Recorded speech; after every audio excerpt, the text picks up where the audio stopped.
तथा उत्तर प्रदेश कृषि अनुसंधान परिषद की स्थापना दिवस के कार्यक्रम के अवसर पर आयोजित आज के समारोह में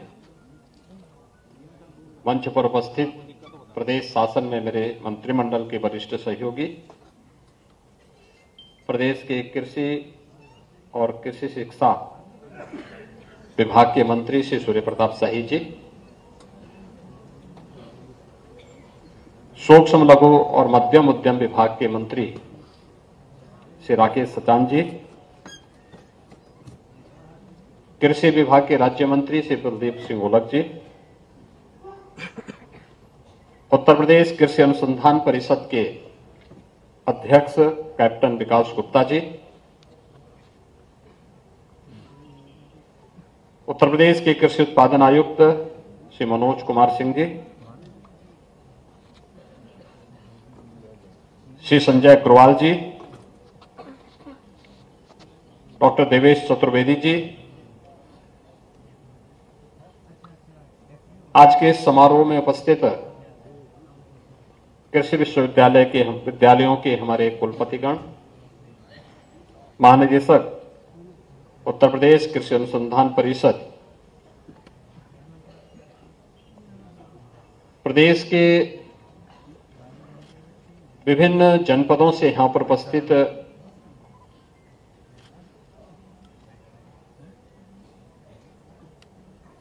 सभी एफपीओज,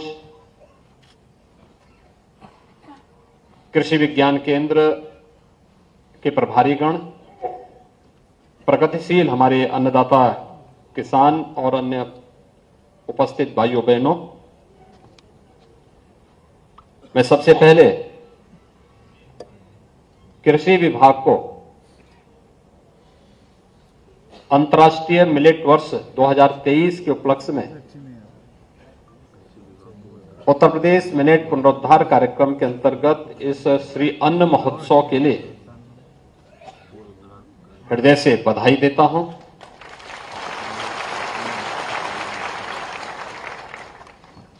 अगले 3 दिनों तक श्री अन्न महोत्सव का कार्यक्रम जहां प्रदेश की राजधानी लखनऊ में होगा, वहीं कृषि के क्षेत्र में शोध और अनुसंधान की क्या अन्य गुंजाइश है, इसको लेकर के भी उपकार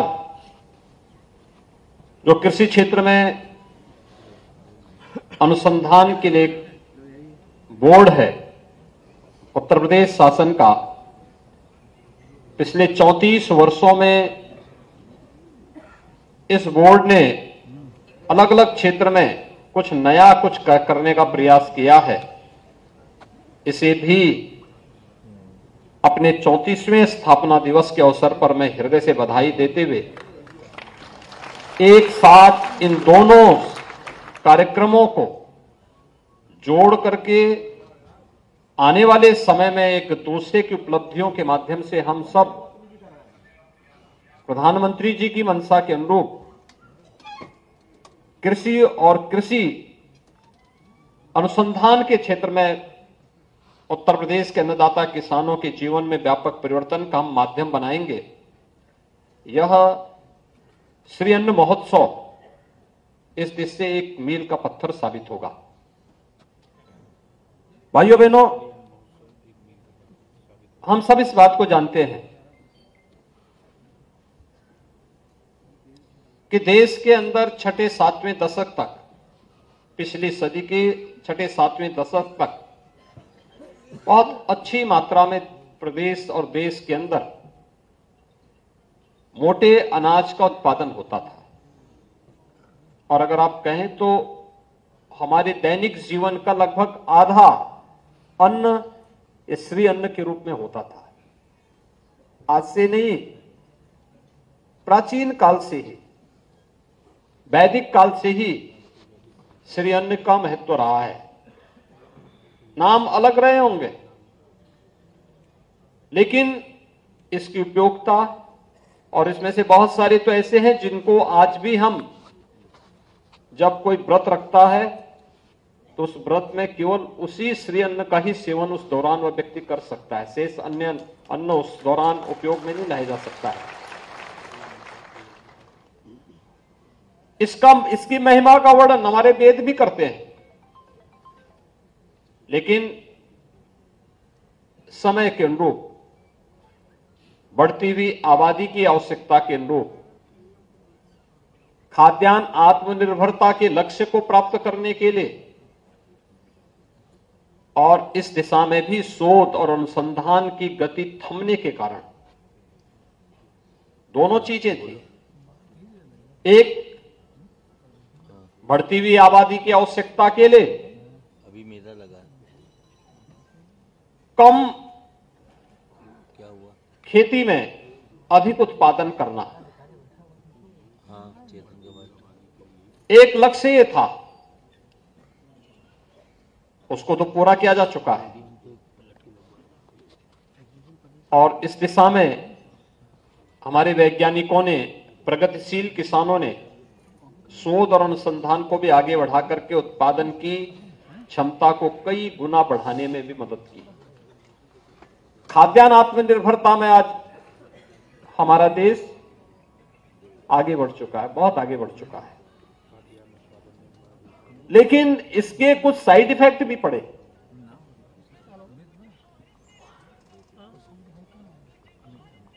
हम सब इस बात को जानते हैं, पंजाब के अंदर एक ट्रेन ही चल गई कैंसर ट्रेन के रूप में।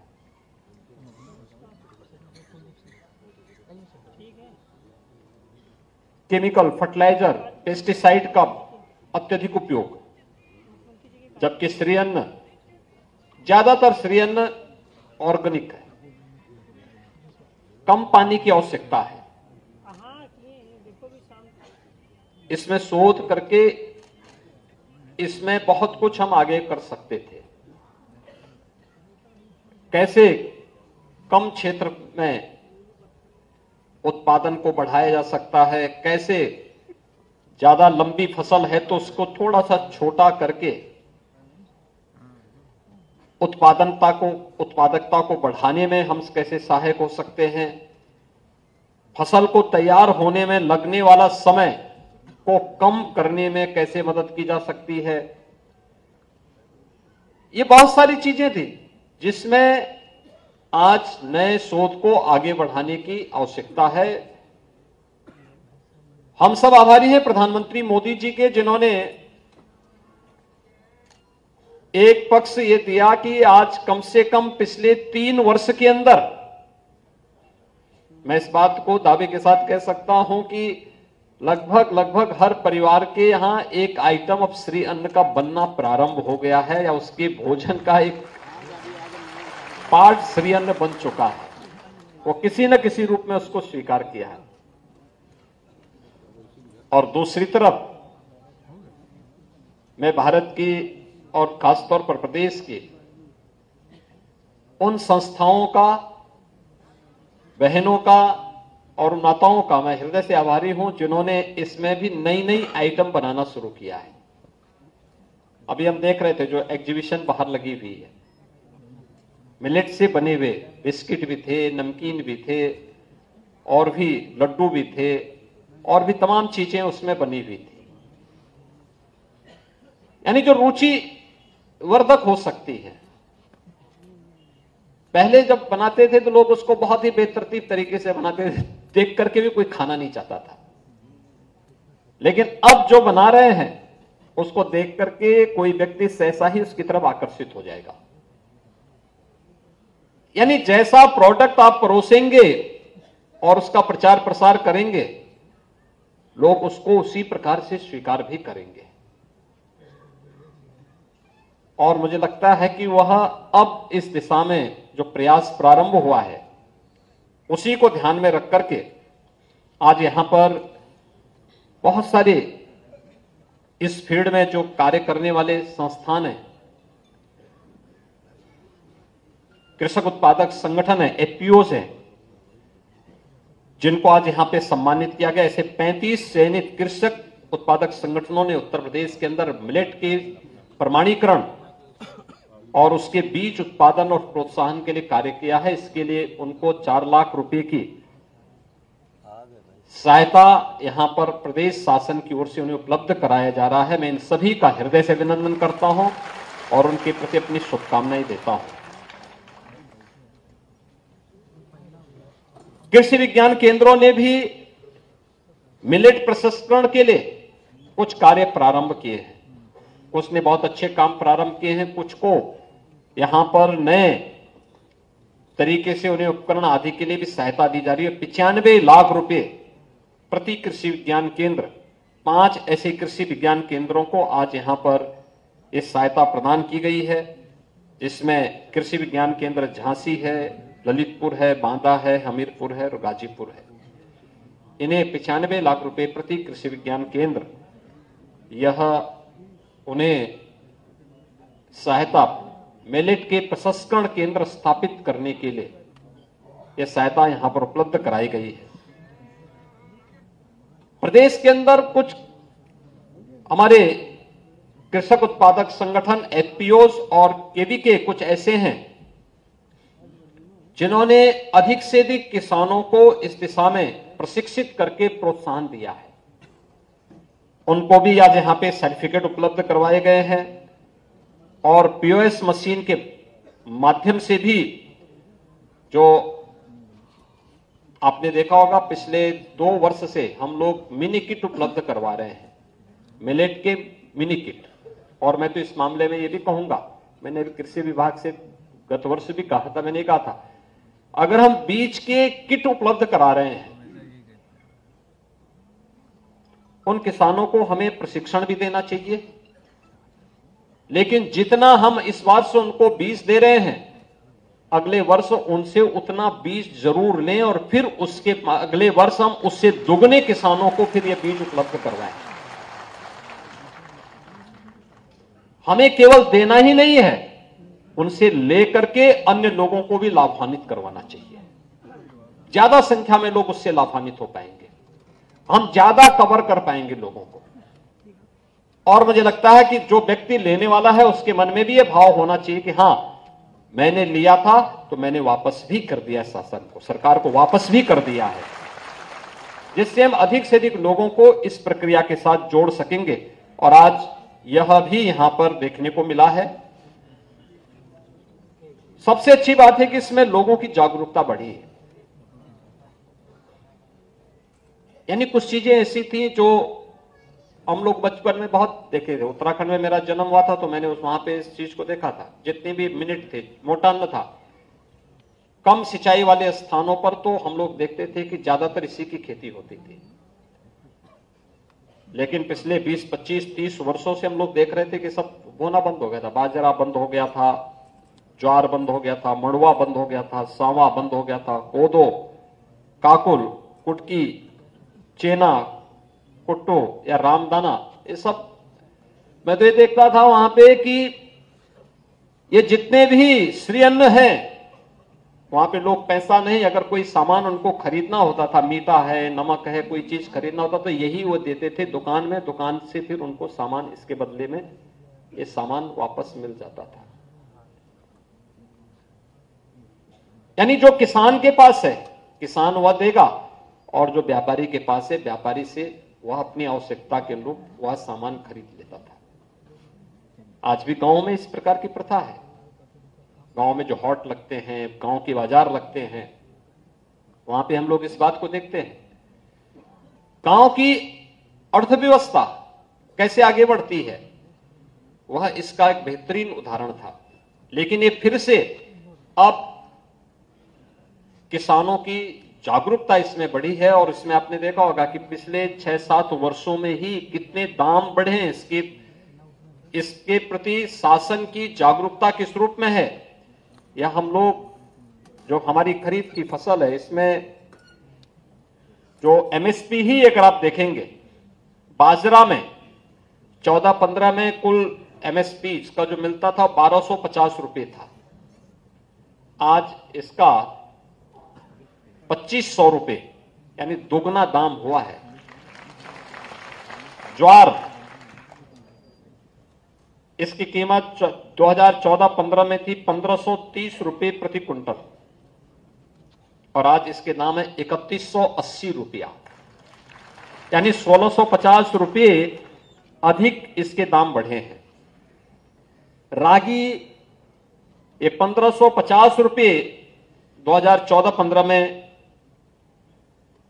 इसके दाम थे और आज हैं 3846 रुपये, यानी 2296 रुपये अधिक इसमें प्रति क्विंटल दाम मिल रहा है। ऐसे मकई में 1310 रुपये प्रति क्विंटल था 2014-15 में, आज है 2090 रुपया। मूंगफली 4000 रुपये प्रति क्विंटल था, आज है 6377 रुपये प्रति क्विंटल। और उड़द 4350 रुपये से बढ़कर के आज 6950 रुपये, यानी 2600 रुपये प्रति क्विंटल की बढ़ोतरी हुई है, जिसमें किसान सीधे सीधे लाभ प्राप्त कर सकता है। अब इसमें सभी लोग मिलकर के काम करें। मैंने देखा हमारे कृषि विश्वविद्यालयों ने रुचि ली, तो कृषि विज्ञान केंद्र यानी कृषि विश्वविद्यालयों ने रुचि ली, तो कृषि विज्ञान केंद्रों में काफी सुधार हुआ है। नहीं तो 2014 तक 2017 में जब सरकार हमारी बनी थी, हम लोग देखते थे कि बामुश्किल 1 दर्जन भी कृषि विज्ञान केंद्र उत्तर प्रदेश में ऐसे नहीं थे जिनको हम देख सकते थे। वे बंजर भी उनके सामने शब्द कहना बेकार था। लेकिन आज ज्यादातर कृषि विज्ञान केंद्र अच्छा कार्य कर रहे हैं और एक नई प्रतिस्पर्धा उनमें खड़ी हुई है। मैं इसके लिए अपने कृषि विश्वविद्यालयों का हृदय से अभिनंदन करूंगा कि जो चारों हमारे राज्य की कृषि विश्वविद्यालय हैं, इन्होंने इस दिशा में अच्छा प्रयास किया है और उन्होंने रुचि ली, एक कुछ नया करने का प्रयास किया है। और मैंने इसीलिए कृषि विभाग से कहा है कि उपकार जैसी संस्था का भी हमें उपयोग करना चाहिए। कृषि विश्वविद्यालय, उपकार और केवीके ये सभी मिलकर के कार्य करेंगे तो कोई कारण नहीं कि प्रदेश के अंदर 3 करोड़ किसानों के लिए हम लोग बेहतरीन शोध और अनुसंधान के साथ अच्छी क्वालिटी के बीज, अगर प्रोसेसिंग सेंटर के लिए भी पैसा सरकार दे रही है, हमने हर केवीके में और हर कृषि विश्वविद्यालय में हम लोगों ने इस बारे में पहले से कहा है। मंडी समिति से भी पैसा दिया है, विभाग से भी पैसे देने की बात की है। ये इस बात के लिए कहा है किसानों को जितनी सुविधा दी जा सकती है, जैसे ऑर्गेनिक प्रोडक्ट है या नेचुरल फार्मिंग के जो प्रोडक्ट हैं, जितने भी ऑर्गेनिक प्रोडक्ट हैं, इनके सर्टिफिकेशन के लिए हर कृषि विज्ञान केंद्र में और हर कृषि विश्वविद्यालय में हम लोग लैब्स स्थापित करते हैं। कम पैसे में ये लैब्स स्थापित हो सकती है। थोड़ा प्रयास कर लेंगे, हमारे कृषि वैज्ञानिक आगे आ जाएंगे, वो वहां पे स्थापित हो सकती है। मिलेट के शोध और वहां पे अनुसंधान के लिए हम विशेष व्यवस्था वहां पर कर लें, थोड़ा सपोर्ट कर लें, ये अपने आप तेजी के साथ अपने दौड़ते हुए दिखाई देंगे, क्योंकि उनकी रुचि का विषय है, वे इस फील्ड में अच्छा कार्य कर सकते हैं।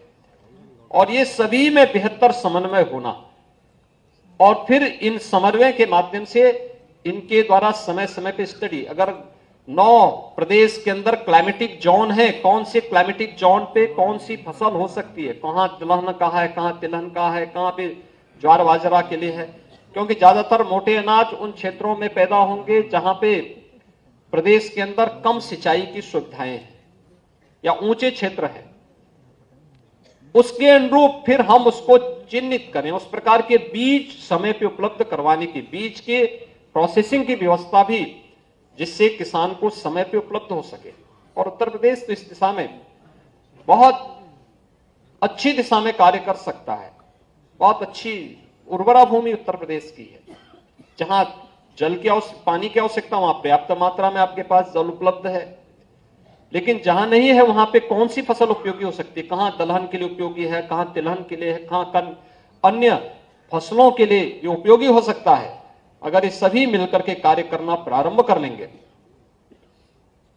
हम बहुत अच्छा परिणाम दे सकते हैं। मैं भी बाहर था एग्जीबिशन में, एक सज्जन अपने गले में तख्ती तान करके कह रहे थे, साहब हम गायों से परेशान हैं। तो मैंने कहा इसका मतलब आप प्राकृतिक खेती नहीं करते हैं। अगर आप प्राकृतिक खेती करते तो आप गाय से परेशान नहीं होते, बल्कि हमारे पास आते कहते कि साहब हमें 4 की बजाय 8 गाय बांधने की परमिशन दीजिए। सरकार तो आज 1500 रुपए प्रति गौवंश उपलब्ध करवा रही है, हर महीने उपलब्ध करवा रही है। अब आश्चर्य करेंगे, गाय उसकी दूध वह पिएगा, गोबर और गोमूत्र भी वही लेगा, पुण्य भी वो कमाएगा, लेकिन पैसा सरकार दे रही है। नेचुरल फार्मिंग को बढ़ावा देकर के हम लोग इस दिशा में बेहतर प्रयास कर सकते हैं और सरकार इसको प्रोत्साहित करना चाहती है। आपके पास एक अवसर आया है, सरकार इस दिशा में सहयोग करेगी, एफपीओस को सहयोग करेगी। और मुझे बहुत अच्छा लगा जब भी हम लोगों ने पिछले महीने एमएसएमई विभाग ने ग्रेटर नोएडा में इंटरनेशनल ट्रेड शो किया था। ट्रेड शो में बहुत सारी चीजें उत्तर प्रदेश की पूरी, यानी जो पोटेंशियल यूपी का है वह ट्रेड शो प्रदर्शित कर रहा था। ट्रेड शो इस बात को दिखाता था कि उत्तर प्रदेश में कितना पोटेंशियल है। और इसमें जो सबसे अच्छी चीजें मुझे देखने को मिली थी, परंपरागत उत्पाद तो उत्तर प्रदेश का था ही, लेकिन उसमें बेहतरीन प्रदर्शन किया था हमारे एफपीओस ने। तमाम कृषक उत्पादक संगठनों ने वहां पर अपनी मेहनत से, अपने प्रयास से उत्तर प्रदेश के कृषि क्षेत्र में जो संभावनाएं हैं, उन असीम संभावनाओं को अपने प्रयास से वहां पर उस ट्रेड शो के माध्यम से प्रस्तुत करने का कार्य किया था। मैं उन सबका हृदय से अभिनंदन करता हूं जिन्होंने ट्रेड शो में ये सभी कार्य किए थे। क्योंकि वहां पे यद्यपि कृषि मंत्री भी थे, कृषि मंत्री जी वहां पे थे, छुप छुप करके वहां वो कर रहे थे, लेकिन मुझे अच्छा लगा बाद में कि चलिए कृषि मंत्री स्वयं वहां गए प्रोत्साहन देने के लिए लोगों को। और उस आकर्षण का केंद्र बने हुए थे उत्तर प्रदेश के एफपीओस। उस पूरे ट्रेड शो के अंदर हर व्यक्ति चाहता था, देखता था।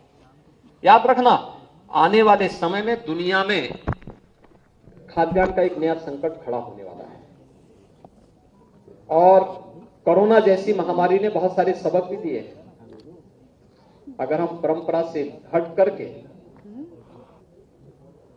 लीक से हट करके कृत्रिम जीवन की तरफ जाने का प्रयास करेंगे तो ये महामारियां हम सबको लील लेगी अपने साथ। हमें अपने प्राकृतिक वास के साथ जीना होगा और प्राकृतिक वातावरण को बनाए रखने में जितनी हम मदद कर पाएंगे, ये श्री अन्न उसमें और भी ज्यादा सहायक हो सकता है। एक नया सबक आप सबके सामने है और मुझे लगता है पूरी दुनिया की मानवता के सामने भी है।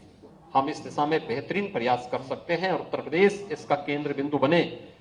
इस श्री अन्न महोत्सव और ये आप सभी कृषि वैज्ञानिकों का यहाँ पर जमावड़ा और प्रगतिशील किसानों का या इस फील्ड में काम करने वाले जितने भी स्टेक होल्डर्स हैं, इन सब का यहाँ पर इस प्रकार का ये जो एकत्रीकरण है, यह उत्तर प्रदेश में इन संभावनाओं को आगे बढ़ाने में मील पथ का पत्थर साबित होगा। इस विश्वास के साथ श्री अन्न महोत्सव के उद्घाटन कार्यक्रम के अवसर पर मैं इस पूरे अभियान के प्रति अपनी शुभकामनाएं देता हूं। उपकार को भी उनके 34वें स्थापना दिवस पर हृदय से बधाई देते हुए, अपनी शुभकामनाएं देते हुए विश्वास व्यक्त करता हूं कि उत्तर प्रदेश को आदरणीय प्रधानमंत्री जी की मंशा के अनुरूप आप देश के खाद्यान्न के उत्पादन में और वह भी इस फील्ड में बेहतरीन करने का प्रयास करेंगे। आप सबके प्रति मेरी शुभकामनाएं। धन्यवाद। जय हिंद। बहुत बहुत धन्यवाद।